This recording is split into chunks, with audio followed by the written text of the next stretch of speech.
Nah, tema kita hari ini adalah uh, resentralisasi, atau kalau pakai bahasa saya ini kan agak suka kurang-kurang sopan gitu sebenarnya itu.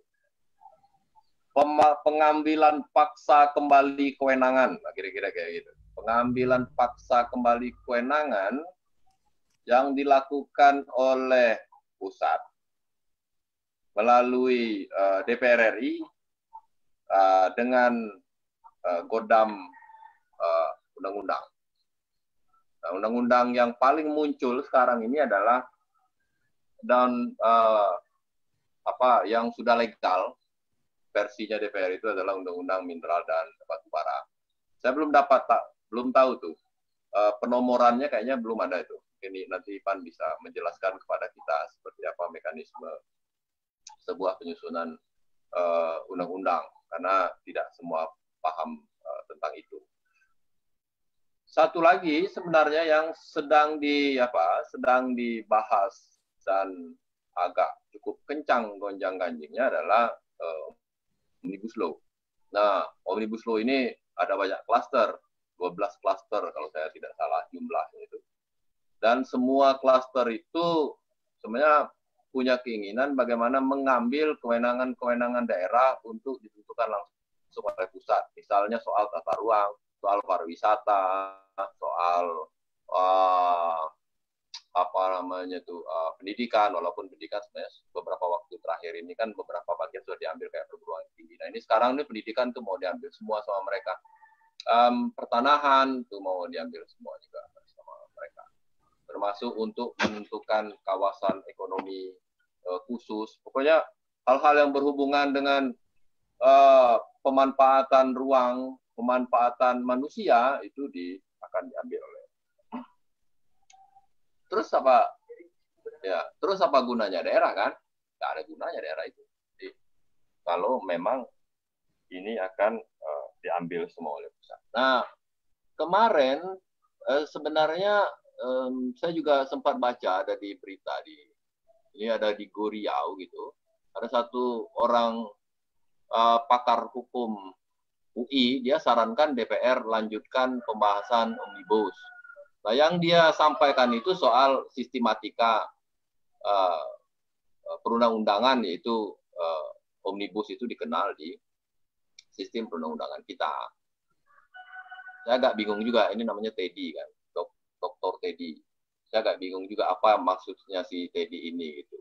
Kita kan tidak pernah membahas soal Omnibus dengan pendekatan sistematikanya kan, tapi kita membahas substansi Omnibus itu yang bikin persoalan.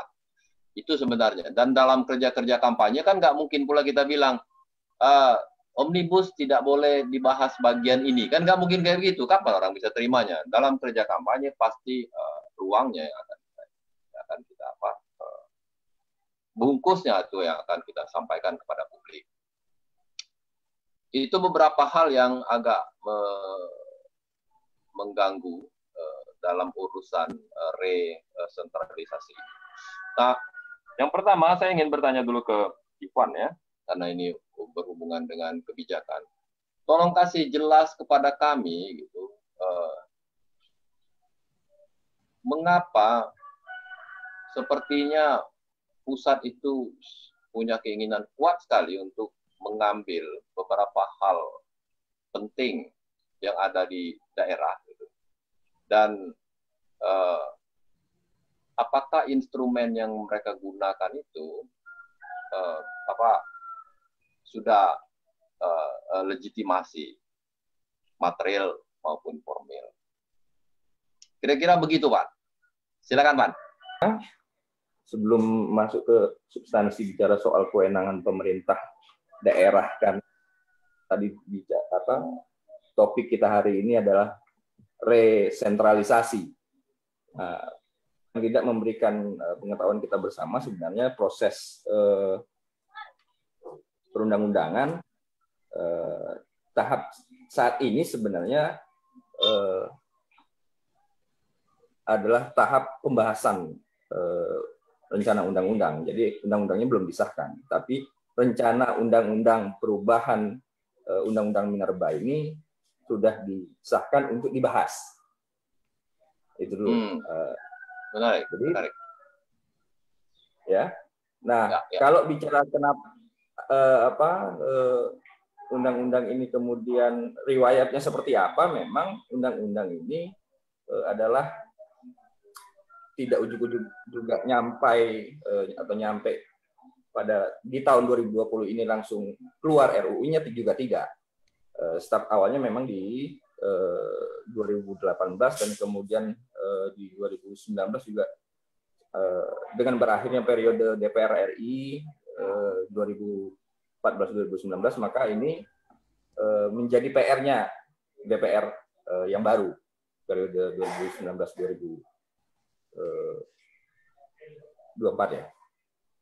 Nah, artinya keputusan DPR yang kemudian memasukkan RUU Minerba ini menjadi prolegnas 2020 itu ada di keputusan DPR RI. Minerba ini sudah menjalani proses, baik itu dalam tataran penyusunan naskah akademik, kemudian dalam proses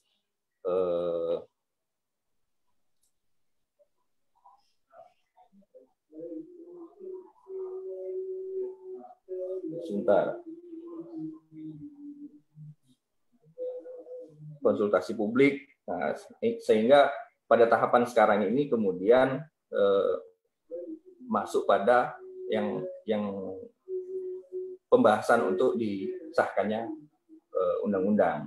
Nah, memang dalam proses penetapan RUU ini akan dibahas, memang sedikit atau terkesan sprint ya prosesnya.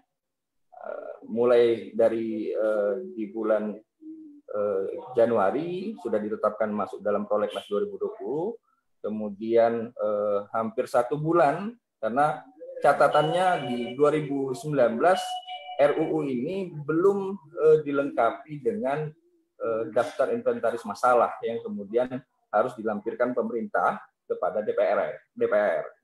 Nah, itu yang kemudian menjadi kendala kenapa RUU ini tidak selesai di periode DPR yang berakhir 2019, kemudian dimasukkan kembali dalam prolegnas di tahun 2020. Nah, memang hampir 900 lebih daftar inventaris masalah yang kemudian dibahas sprint waktunya atau pembahasannya dalam waktu kurang lebih hampir 1 bulan ya, dibahas oleh DPR yang kemudian ditetapkan kemudian menjadi akan dibahas menjadi RUU. Nah, memang ada beberapa ketentuan pasal yang kemudian dirubah, seperti beberapa kewenangan perizinan di situ di pasal 6 ya, tidak salah.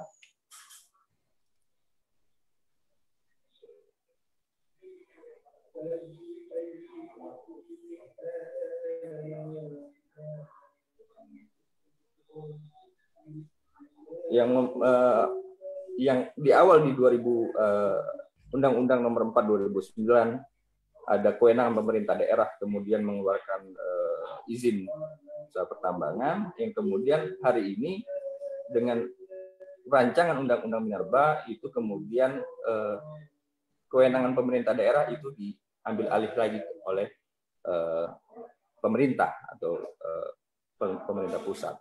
Nah, kemudian juga ada beberapa regulasi ataupun ketentuan yang kemudian hilang juga kewenangan pemerintah daerah di tingkat kabupaten kota yang kemudian menjadi kewenangannya di Undang-Undang 4 2009.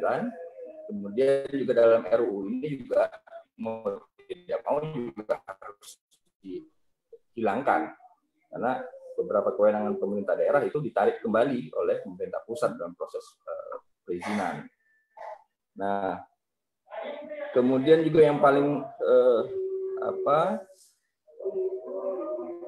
seksi juga ketentuannya itu soal prakerja yang kemudian waktunya kemudian akan lebih lama lagi gitu ya dalam ketentuan RUU. Nah, memang banyak isu yang kemudian beredar hari ini bahwa memang ini sepertinya akan RUU ini dipaksakan, kemudian menjadi pesanan-pesanan, maaf kalau bisa dibilang ini adalah pesanan-pesanan Taipan dalam konteks hari ini yang punya usaha pertambangan minerba.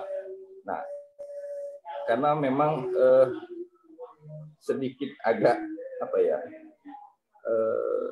prosesnya terlalu cepat bagi kita kemudian, sedangkan pemerintah sejak 2018 itu menginventarisir daftar inventaris masalah dalam konteks RUU ini juga beberapa pertemuan atau rapat dengan DPR juga belum bisa melampirkan DIM. Kemudian DIM itu baru bisa dipenuhi, dilampirkan dalam pembahasan di 2020 ini. Dan kemudian cukup banyak daftar inventaris masalah yang kemudian dilampirkan dalam surat presiden ini, kemudian dikebut pembahasannya di hampir 1 bulan ini sudah bisa selesai dan kemudian ditetapkan menjadi RUU ini akan dibahas lebih lanjut untuk disahkan. Pernah ada terbayangkan gitu kan, kayak di Lebong itu kan, ketika seluruh aset yang ada di Lebong atau seluruh aset yang ada di Provinsi Bengkulu ini itu dikuasai oleh pusat gitu, dan kita seperti tidak punya ruang untuk melakukan proses pembelaan terhadap hak itu, karena pendekatannya menjadi sangat pendekatan regulasi kan. Gimana pandangan? Iya, Li. Jadi kan soal tadi yang kau sebutkan soal ini ya, resentralisasi itu ya. Jadi aku membacanya begini, kan ada banyak sekali kontradiksi di negara kita ini ya. Nah, dalam konteks misalnya tata kelola ekonomi gitu ya. Dengar, Li?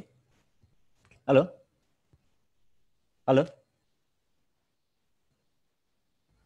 Nah, dalam konteks ekonomi itu, cara kami ya, terutama saya sendiri yang membacanya begini.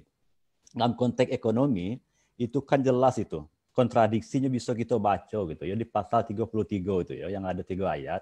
Yang pertama dia ngomong soal asas. Nah, asas itu kekeluargaan itu. Padahal misalnya dalam proses penyusunan pasal itu disebut sebagai sosialisme, tapi ala Indonesia. Nah, di situ kontradiksi pertama tuh, Li. Dia memakai kata kekeluargaan. Nah, dalam konteks sosialisme itu disebut dengan istilah kolektif gitu ya. Nah, kekeluargaan di Indonesia ini bermacam-macam tuh. Ada bentuknya komunalisme tuh, seperti orang Rejang gitu ya, seperti orang Minang, Papua, bentuknya komunalisme. Tapi ada sistem kekeluargaan yang bentuknya feodal. Baik di monarki absolut ataupun feodal setengah-setengah gitu seperti Jogja segala macam itu. Nah, ini kontradiksi pertama. Yang kedua misalnya cabang-cabang produksi yang penting otoritasnya dikuasai oleh negara. Nah, itu kalau kita baca misalnya semangat yang terkandung di dalam itu memang sentralistik sifatnya. Dan itu ada di negara-negara yang menganut paham sosialisme. Jadi sentralistik, negara yang menguasai segala hal. Dan itu kan dimunculkan di pasal kedua di 33. Nah, yang ketiga, kontradiksi itu muncul. Bahwa bumi, air, dan segala kekayaan alam. Dia tidak menyebutkan kata-kata sumber daya alam, tapi kekayaan alam. Itu digunakan, nah itu muncul kata-kata digunakan gitu ya. Kalau kita baca secara ini ya, pelan-pelan itu. Untuk kemakmuran rakyat. Nah, sumber kekayaan alam ini, itu bisa dimanfaatkan untuk kemakmuran rakyat, kalau kemudian dia ada permintaan. Maka kemudian misalnya yang kami tengok itu, di pasal 33 itu dia kontradiksi antara satu sisi ada semangat sosialisme, di sisi yang lain ada semangat liberalisme itu. Misalnya kekayaan alam itu bisa kemudian bermanfaat ketika ada permintaan. Itu kan hukum pasar itu. Nah, kalau dalam konteks ekonomi liberalisme, maka kemudian bukan sistem kekeluargaan yang muncul, tapi individualistik tuh. Nah, dalam konteks itu, individu-individu yang punya akses terhadap alat produksi, bisa menguasai pasar dan segala macam, maka dia yang menguasai segala hal itu. Nah, ini yang kemudian yang kita baca, kenapa kemudian misalnya terjadi soal resentralisasi itu. Nah, ini yang kita tengok di akar gitu ya, kenapa kemudian itu semangat betul. Tapi masalahnya yang kedua tadi soal liberalisme pasar itu. Nah, itu sebenarnya bermasalah. Dalam konteks kemudian itu dialihkan ke pusat, kalau dalam pandangan ini ya, pandangan aku ya. Nah, semangatnya kita tangkap itu cukup bagus misalnya. Semangatnya. Tapi memang dalam proses dan modelnya itu yang salah. Nah, misalnya modelnya kemudian dia berorientasi pasar. Maka kemudian misalnya ada koordinator, kementerian itu ada satu koordinator yang memang mengundang investasi. Nah, itu yang kita baca misalnya, itu semangat ini ya, semangat pasar itu atau semangat liberalisme itu kemudian menguat di situ. Nah, dalam konteks menguatnya sistem liberalisme pasar itu kemudian mengalahkan sistem negara itu kan jadi ingat tuh diskusi yang dilakukan di akar itu apa yang dikatakan oleh Andom itu. Nah, negara sekarang itu melemah karena ditekan oleh sistem kapitalisme itu. Nah, itu yang kemudian menjadi ini ya, menjadi menjadi hal yang akan mengundang masalah. Nah, kalau pertanyaan Ali tadi misalnya, apakah kan pertanyaannya bisa dibalik-balik tuh, Li. Apakah selama ini sistem perizinan misalnya, tata kelola yang desentralisasi misalnya, apakah itu dia membawa manfaat? Ternyata tidak juga. Kerusakan juga terjadi. Dan itu jadi soal. Nah, dalam konteks itu, dalam konteks sistemnya ya, nah kalau dalam konteks sistemnya, dalam pandangan aku pribadi misalnya proses sentralisasi itu cukup bagus itu. Karena bisa kontrolnya bisa cepat kita melakukan kontrol. Nah, beda misalnya ketika dulu tidak tersentralisasi, itu kan banyak sekali, betul itu. Kita datang misalnya untuk urusan tanah aja, kita mesti berhubungan dengan undang-undang perkebunan, undang-undang kehutanan ada di situ, ada undang-undang penanaman modal, ada undang-undang kehutanan dan segala macam. Dan dalam sistem yang memang tersentralis di sini, kalau dalam bahasa lokal itu kan satu atap itu. Ada memang perizinan satu atap. Kan prinsipnya seperti itu. Tapi memang yang bermasalah itu model dan prosesnya yang salah. Modelnya dia lebih menekankan skala investasi. Nah, itu jadi di model itu bermasalah. Yang kedua di prosesnya bermasalah. Nah, prosesnya misalnya tidak melibatkan stakeholder yang kemudian akan jadi elemen yang menerima dampak dari proses itu.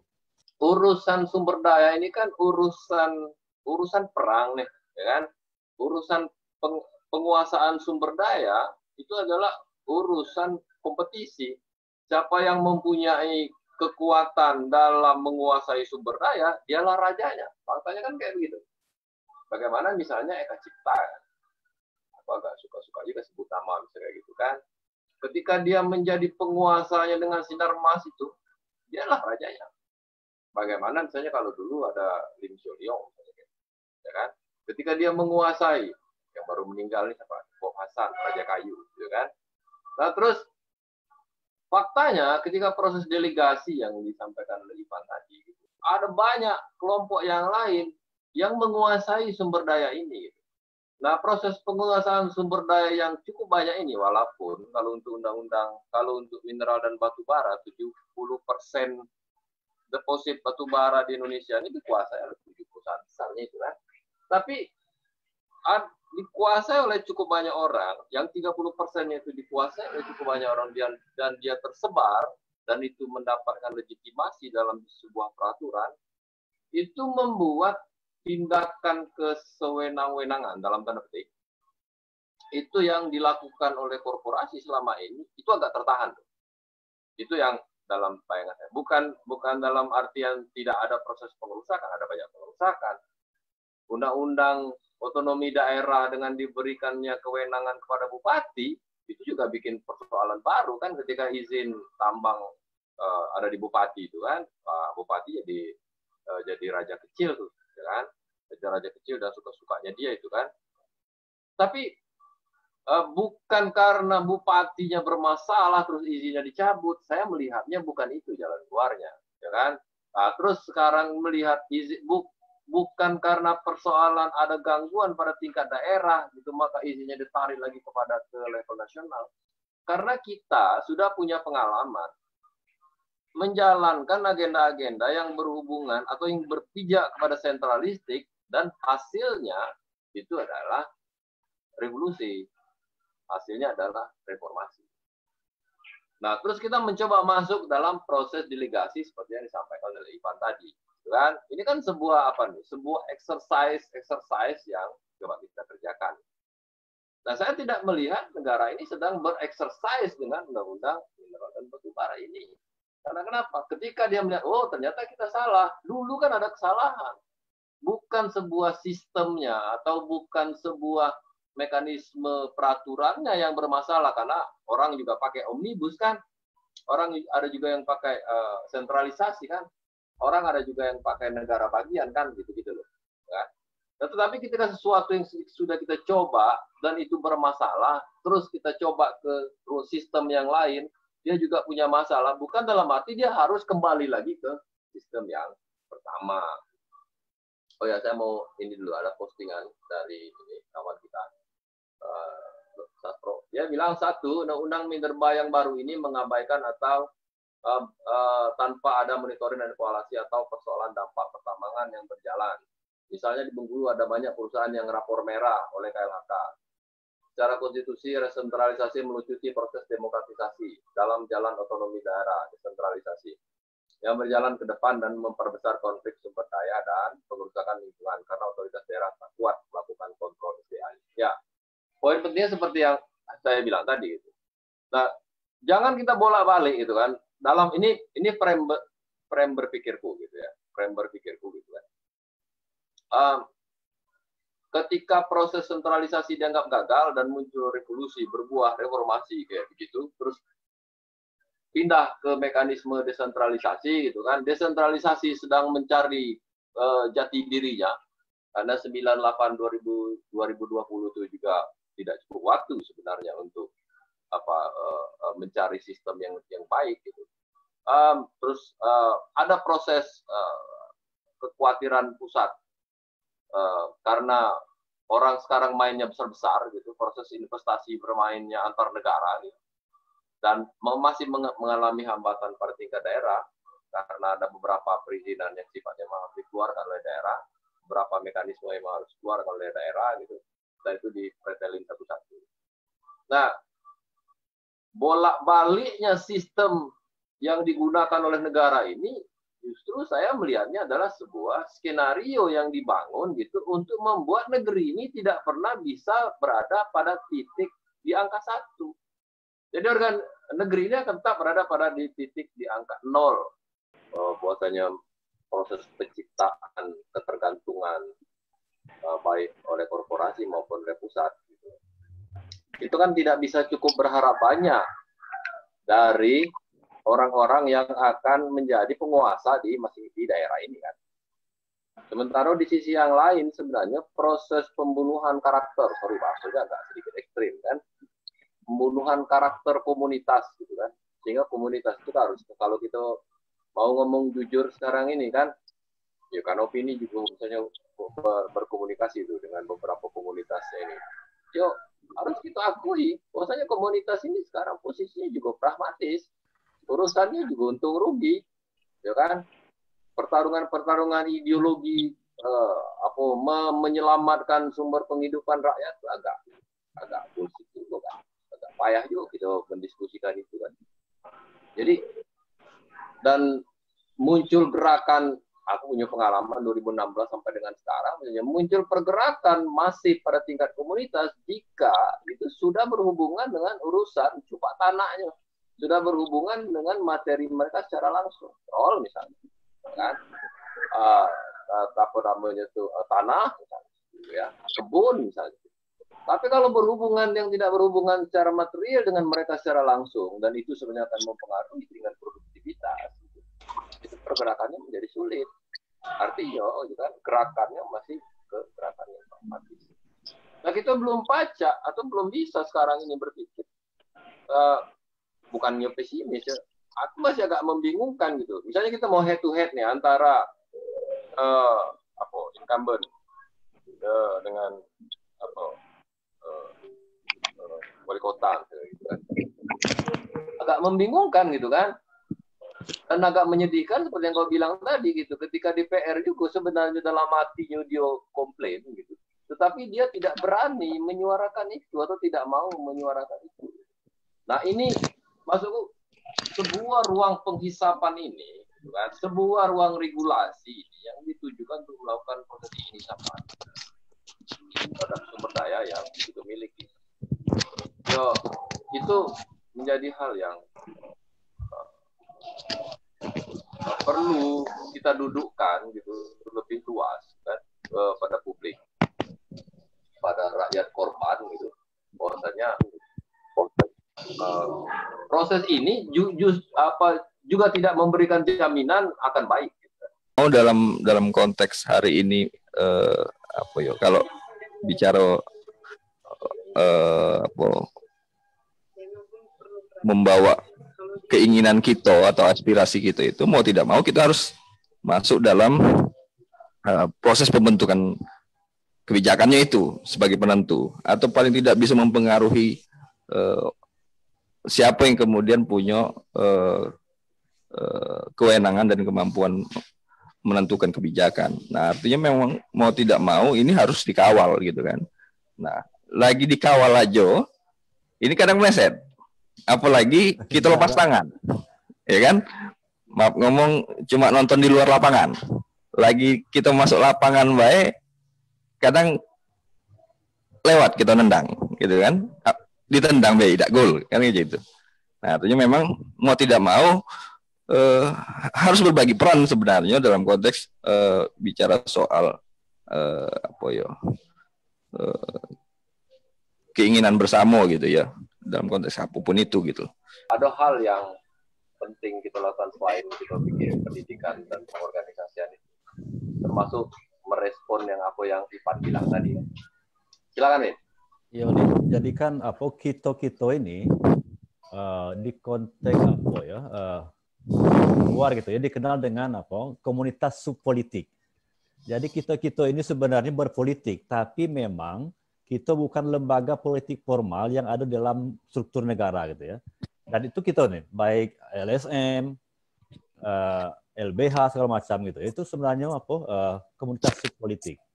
Nah, ada yang menarik misalnya di generasi keempat HAM itu ya. Dia juga ngomong soal bisnis gitu nih.